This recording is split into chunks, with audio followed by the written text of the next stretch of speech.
Today we're going to react to ESPN and check out their analysis of the NFL's decisive games, focusing on key injuries, weekend strategies, and how these details can completely change the course of the playoffs. But before we start, make sure to like the video and subscribe to the channel so you don't miss any future videos. That said, let's get into the video. In a three-piece. I mean, we are most certainly in our prom outfits. Yeah, we are matching. We are, and we're joined by our chaperones here. We have Mina, Dan, and Swagoo in the Texas denim. He's bringing it today. All right, let's go. Right, we're on the eve of the divisional games. We're going to talk first about Sam Darnold because this popped up this week. This surprise addition to the injury report, the oblique injury, listed as questionable for tomorrow's game against the Niners, but he has said he's good to go. Here's Seahawks head coach Mike Macdonald with an update. This was just moments ago. Talking about Sam, heard what he said yesterday to you guys. That's I see it the same way. So we're listing him as questionable. Really optimistic he's going to be able to play, and right now we're going through all the protocol. One out of caution to make sure we're ready to go, and we'll test it out tomorrow to kind of make the final decision. But we're optimistic he's going to play, and if he doesn't, or at some point he doesn't, then Drew's ready to go, and that's why Drew's here. He's doing a great job. All right, let's start with our quarterback, Dan. That oblique injury, how do you think that could potentially affect the game plan? I think we'll know early on how significant this injury is, if at all, if Sam Darnold plays. I think, number one, how he moves and how he drives the football. We got to remember that this doesn't play as a statue. In this offense with Clint Kubiak as their play caller, they move him around a ton. They boot him a ton. They keeper game a ton. They get him in the play-action game. And so to be able to do that, obviously, that oblique and their ability to turn and then get away from people is going to be a really big deal. So I would pay attention early on, play calling wise from Seattle. Are they doing that? And then I think the second thing is, can he drive the football?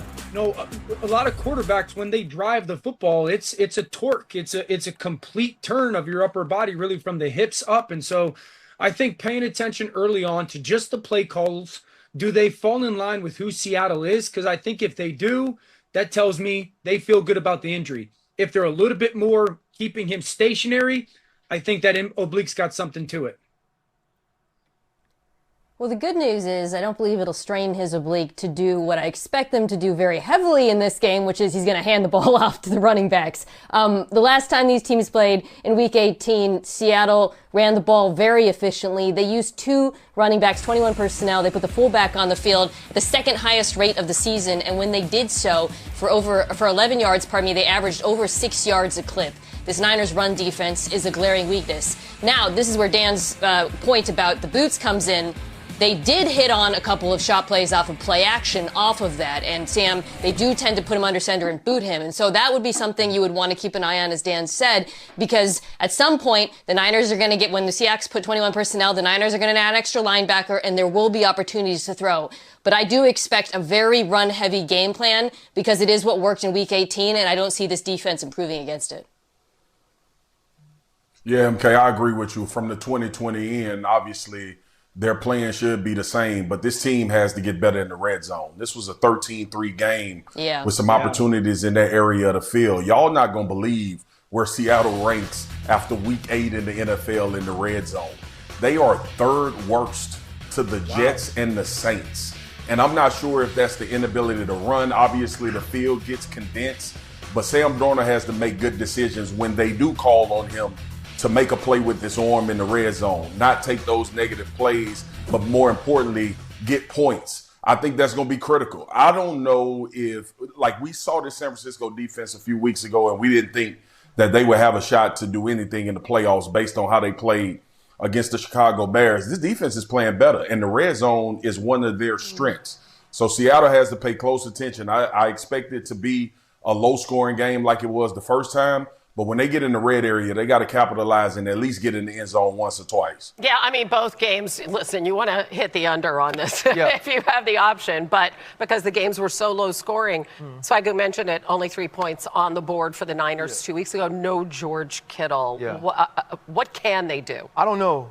Kyle Shanahan better pull out his Ethan Hunt bag because this does feel like mission impossible for the San Francisco 49ers. Now, we watched last week, and Kyle Shanahan was able to do that. But the difference between Vic Fangio's defense and Mike Macdonald's is I knew exactly, and they knew exactly where Vic Fangio's defense would line up. He knew Demarcus Robinson would have that opportunity for that one-on-one, or Jawan Jennings could find the space within the three deep zone. It's not the same thing this week. And so how do you get Kyle Juszczyk involved, as we saw in the second half? Christian McCaffrey free of guys like Nick Emanwari and also backers who can run sideline to sideline and tackle. The difficulty in this game is you do not have the matchup in your favor anywhere but the running back position. And I would have to guess for Mike Macdonald, he will have everyone keyed in on CMC.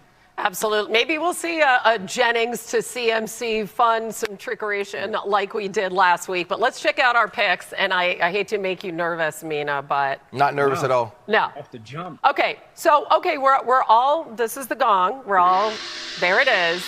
Very comfortable. Gong is a little late, on this. Yeah, one. I mean, because we've done so well with the gong this year. Have we? I don't think it's as much of an issue as it used to be. And if we're all wrong here, then football's all flubbed up.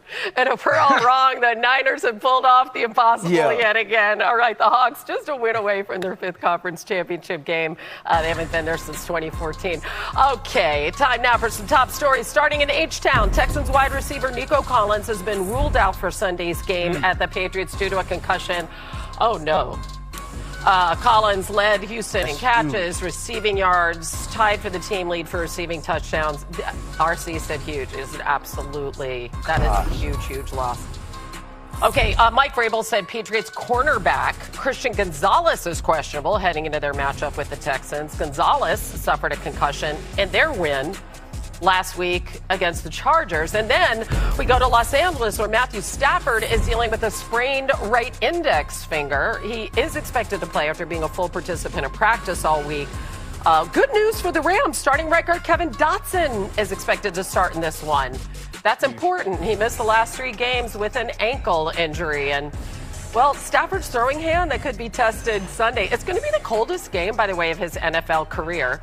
The kickoff at Soldier Field is expected to be 21 degrees. It's going to feel like zero with the wind chill. What did you say? Jesus! Yeah. Wind gusts could get, I thought that's what you said, over 25 miles an hour. There is a 55% chance of snow. And Matthew Stafford has not played in freezing temperatures very much, only 6 starts. Pretty well, though, 14 passing touchdowns, 3 picks, 3-3 record.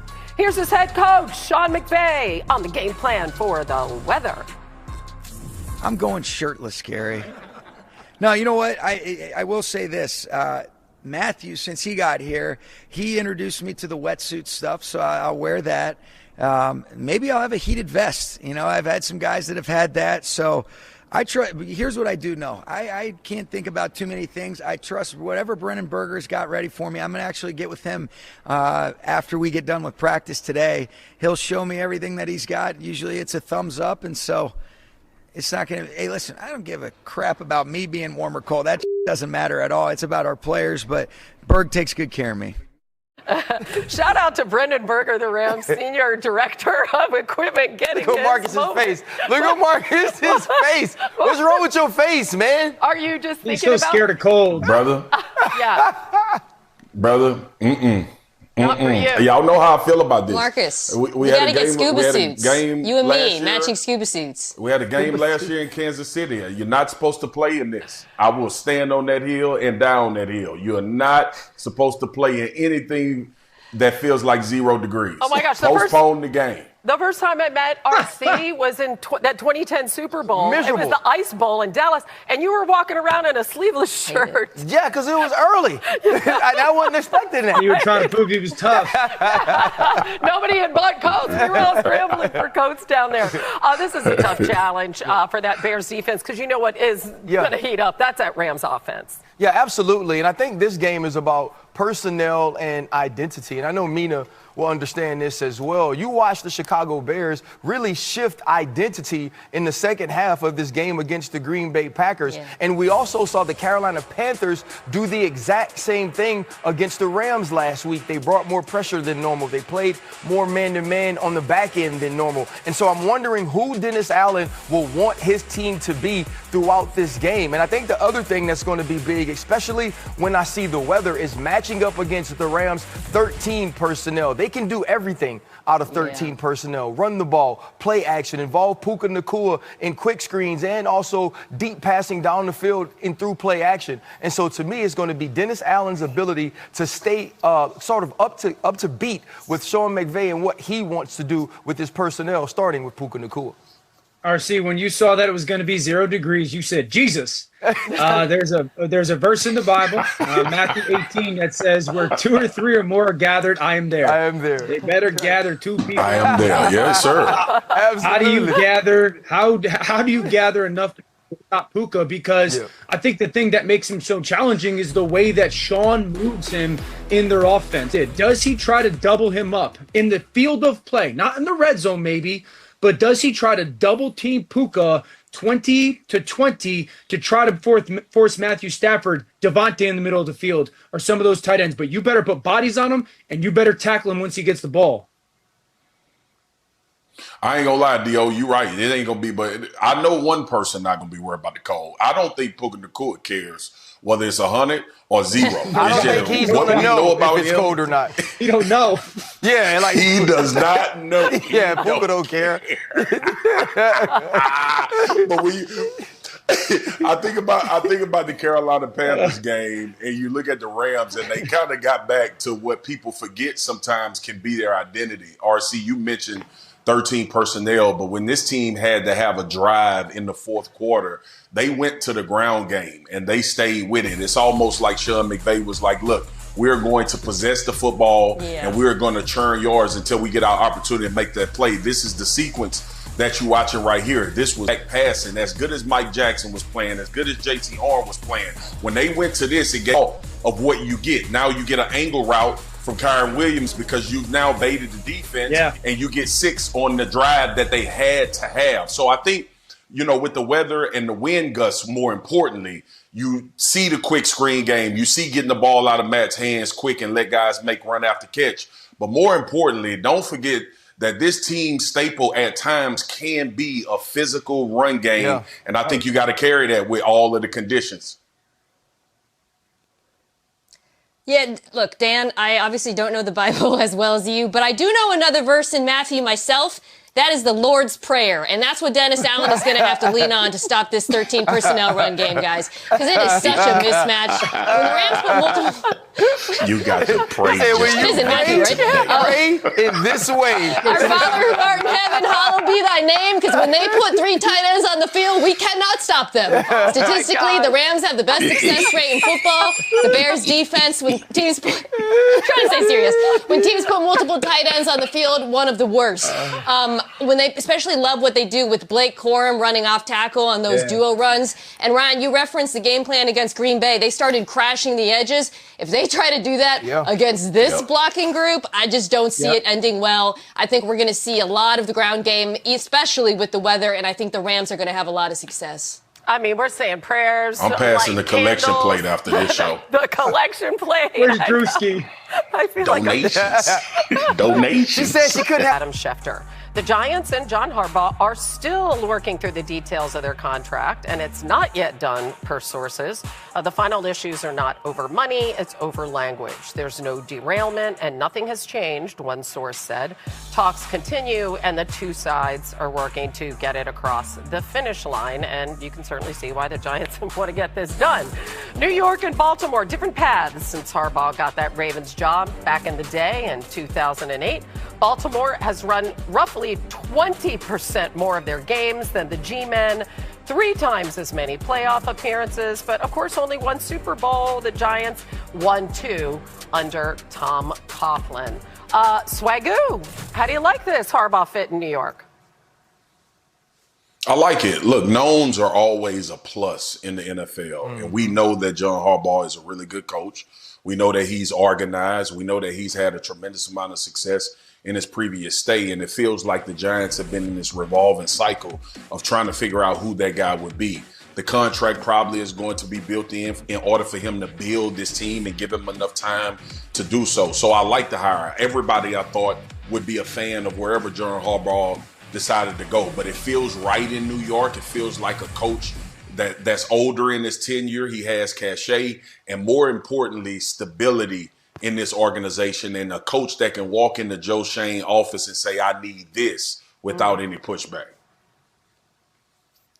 Yeah, part of the reason why I like this hire was Harbaugh's record when it comes to putting a staff together. His track record, he has many contacts, obviously people he's worked with around the league. I think the defensive coordinator hire is massive. Obviously offense working with Jackson Dart. But this was a defense that really underperformed its talent level. Now I do think they need to make additions, particularly on the back end, but something you saw last year was regression, both on the part of some younger players and also some of the free agent signings they made. So I want to bring in someone who can not only coach the new players they add, and they will add them, but also elevate some of the existing ones. I've seen Anthony Weaver in Miami being thrown out as a possible name. I would love that if I'm a Giants fan, because I think he did just that in Miami. But to me, that's a very key hire, and it's one that I do trust John Harbaugh to make. Yeah, listen, they compiled one of the best rosters in all of football, as now we pivot to another team that we thought had one of the best rosters in all of football, but both teams underperforming from where we thought they would be. We're talking about Philly. GM Howie Roseman asked if he would actually be open to trading A.J. Brown this offseason. It is hard to find great players in the NFL, and A.J. is a great player. I think from my perspective, that's what we're going out and looking for when we go out here in free agency in the draft, is trying to find great players who love football, and he's that guy. So I think that would be my answer. Okay, Dano, can this relationship be fixed?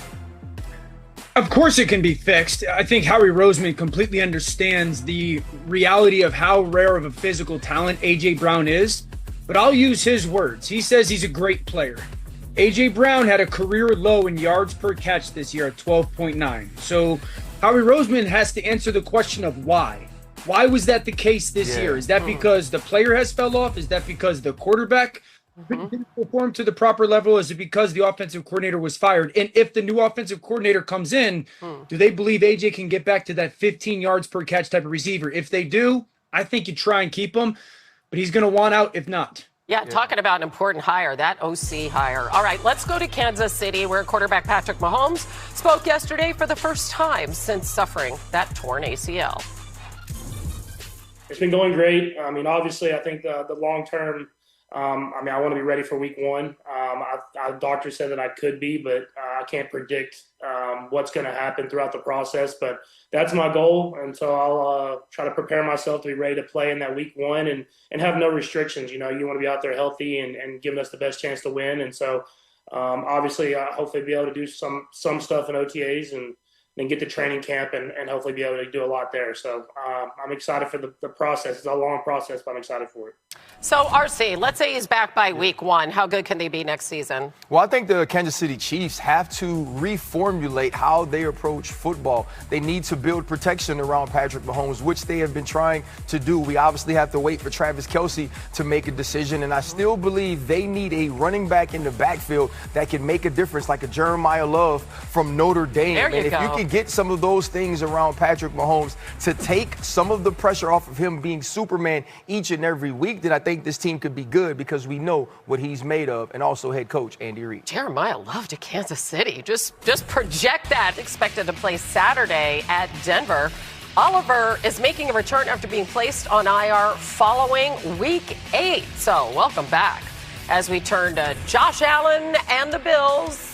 Top seed Denver is who they're facing in that divisional round tomorrow, and Allen's been real good in the wild card round, as you know, has not found the same success in later rounds.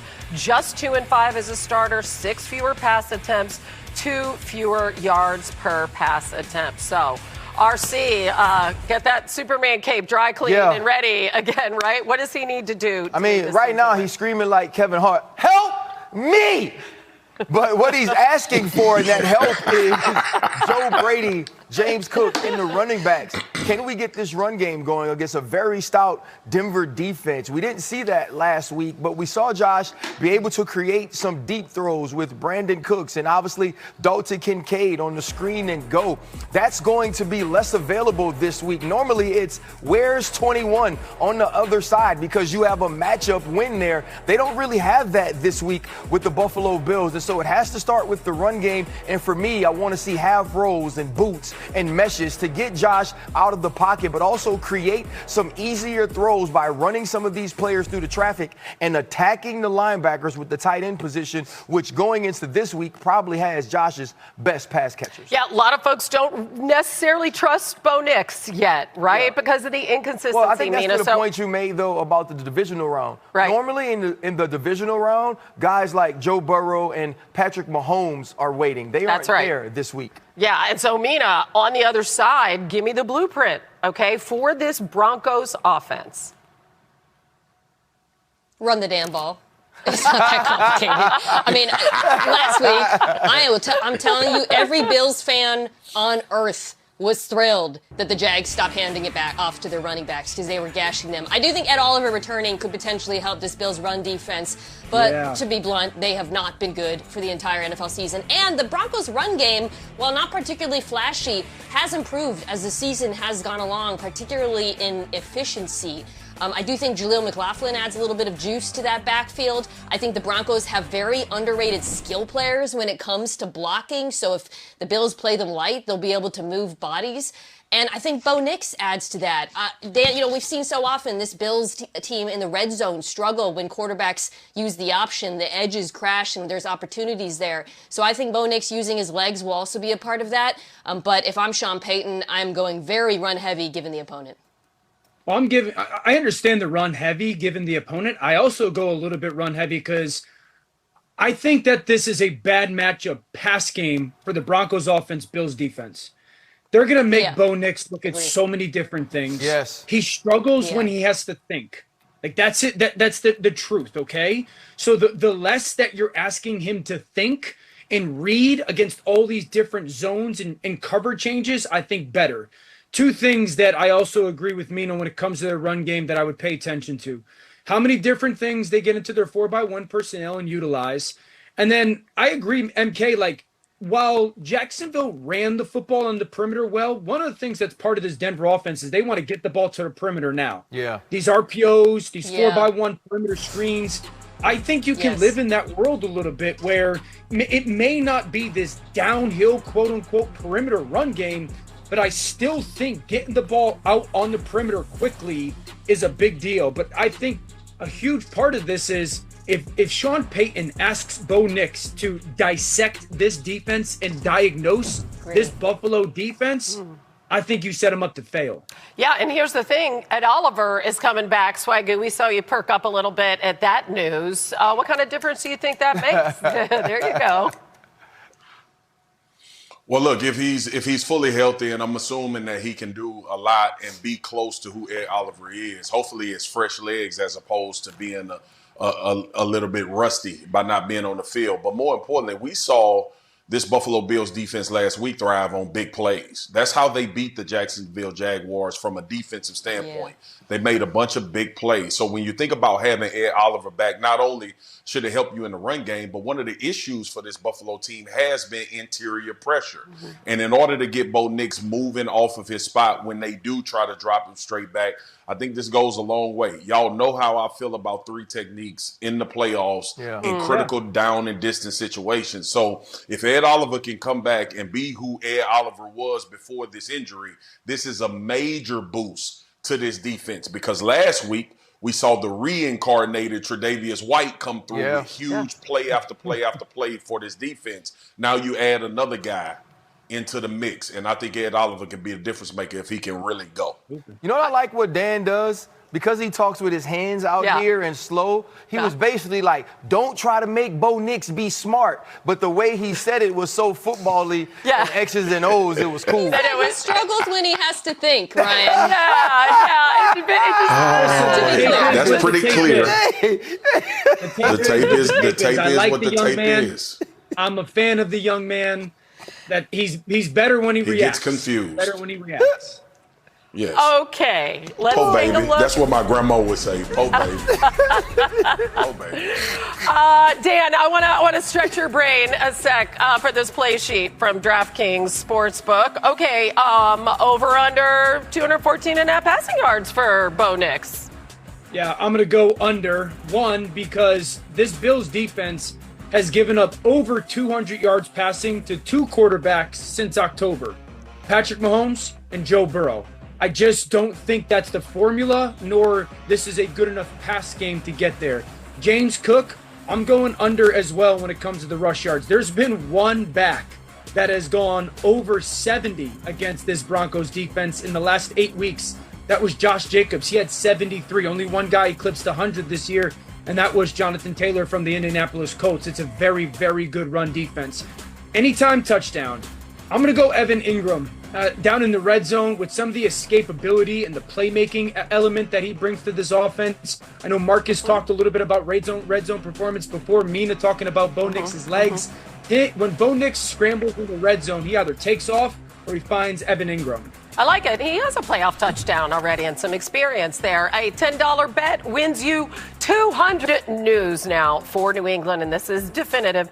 Patriots cornerback Christian Gonzalez has cleared the concussion protocol and is expected to play Sunday against the Texans. And Drake May and company got a real good look at that Texans defense and what they can do on Monday night. Since DeMeco Ryans became Houston's head coach in 2023, the Texans have 5 defensive touchdowns in the playoffs. They had 2 at the Steelers in the wild card, more than the rest of the NFL combined. Patriots head coach Mike Vrabel spoke moments ago about facing this Houston defense. No, man, we want to try to be as precise as possible. We haven't talked one time about being perfect since I've been here. You know, we're aiming for success and not perfection. Nobody's going to be perfect. We're going to need to be precise. We know how critical taking care of the football is in every game, especially against a team that's plus 16 in the turnover margin. But I've never once said that we have to be perfect at anything.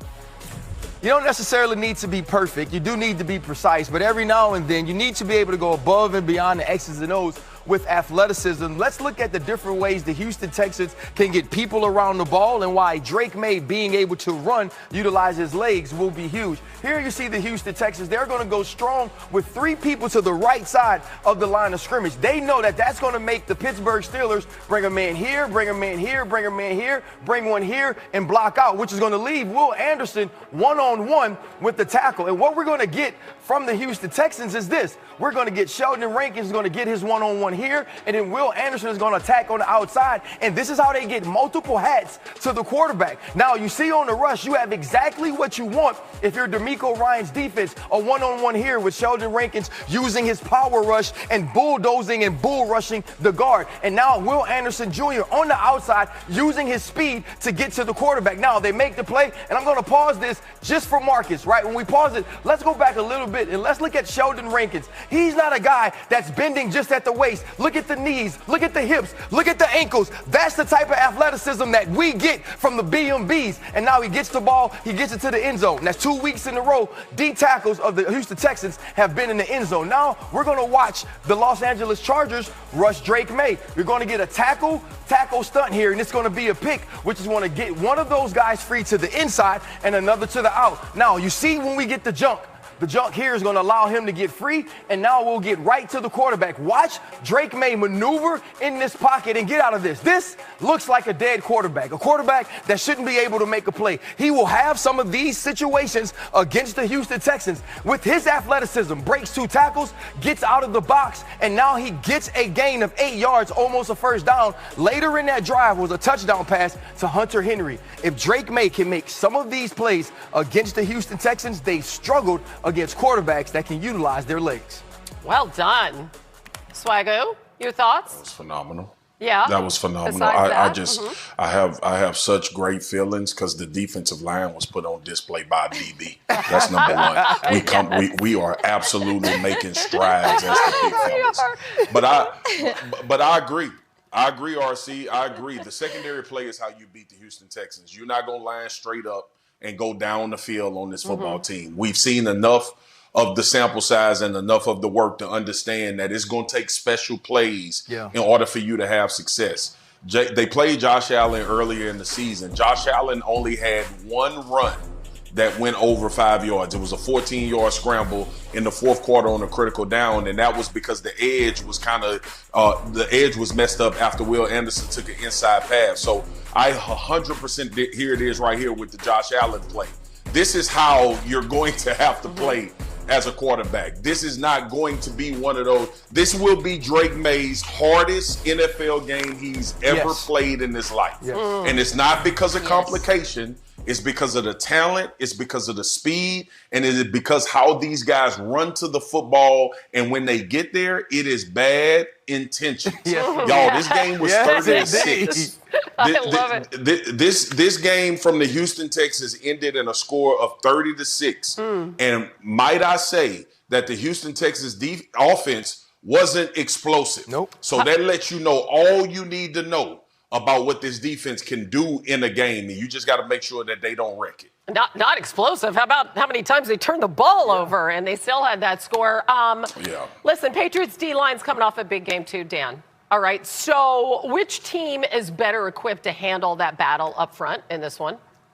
Yeah, honestly, out of respect to Houston, I say New England. And I think there's a little pressure on Matt Burke, the defensive coordinator for the Texans. This is going to be Josh McDaniels' 23rd playoff game that he's calling, the offensive coordinator for the Patriots. And I love the touchscreen and the overload front that you design.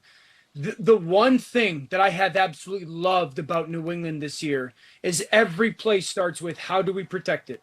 How do we protect it? And so I've talked about all season long, the tight end in the back and the chip and the chip and the chip. Sometimes they're in the backfield, the double tight ends. And so I think Josh McDaniels having the understanding of, I'm not letting these edge rushers ruin this football game. Easier said than done, I agree and understand.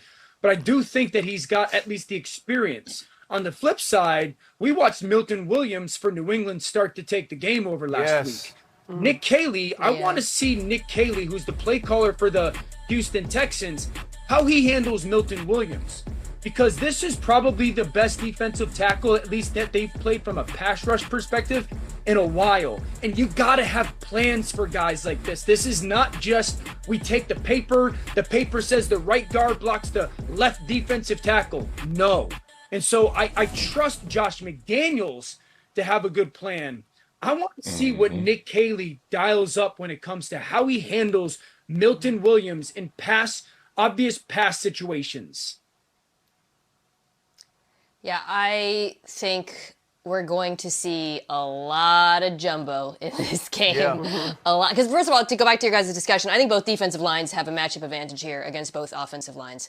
And I think both of these teams have used jumbo, 6 offensive linemen, to great effect. In the last round, the Houston Texans, when they put a 6 offensive linemen on the field, they ran the ball really well. 15 carries, 6.4 yards per attempt. This is not a great run game, but it looked like it against the Pittsburgh Steelers. And the Patriots are not a significantly better run defense, by the way. And then on the flip side, Drake May, both of his explosive throws downfield came out of 6 offensive lineman looks. Thayer Munford is the guy that they put on to match that. So I think both teams will try to use it to mitigate that advantage to some degree, because I think Houston has to find a way to run the ball, and I think New England has to find a way to throw the ball downfield to make this one close, because as we saw, throwing short against the Houston Texans is not a recipe for success. Let's take a look at our picks in this one. I got to say, I was surprised. We are all No way. No way. No. Change my pick. I know. Change mine. I know. Once the gong is in, it's final. Nico Collins isn't playing. No. Lydell got my paper wrong. Mina's gone. Lydell, did you get my paper? Mina, it says right here. It says right here. Ryan told Lydell so close. the Patriots. No, it says it. No, it doesn't. Hannah, it says I thought when Nico Collins was ruled out, everybody would change it but me. I hate this. I know. Oh my gosh, you guys, the Texans. This is bad. No, This is bad. This is bad. You guys, no Houston team has been to a conference championship game since the Oilers in 1979.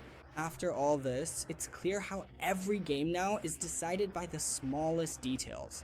Quarterback injuries, extreme weather, whether the offensive line can hold up under pressure or not, everything weighs more at this stage. Sam Darnold's situation, the brutal cold in Chicago, Nick Collins' absence, and the strength of the defenses show that it's not just about talent, it's about adaptation. Whoever can't adjust their game plan simply gets left behind. And what's most interesting is seeing how ESPN reinforces something we already feel as fans. The playoffs aren't about playing pretty, they're about surviving, whether that's running the ball, protecting the quarterback, or avoiding silly mistakes. The team that makes fewer errors and reads the game better wins. Now it's that part of the season where there are no excuses. Win, we move on. Lose, and it's over. But that's it. That was my analysis. Leave a like and subscribe to the channel if you haven't already. Comment below and let me know which city you're watching this video from. I'd really like to know. With that said, see you next time.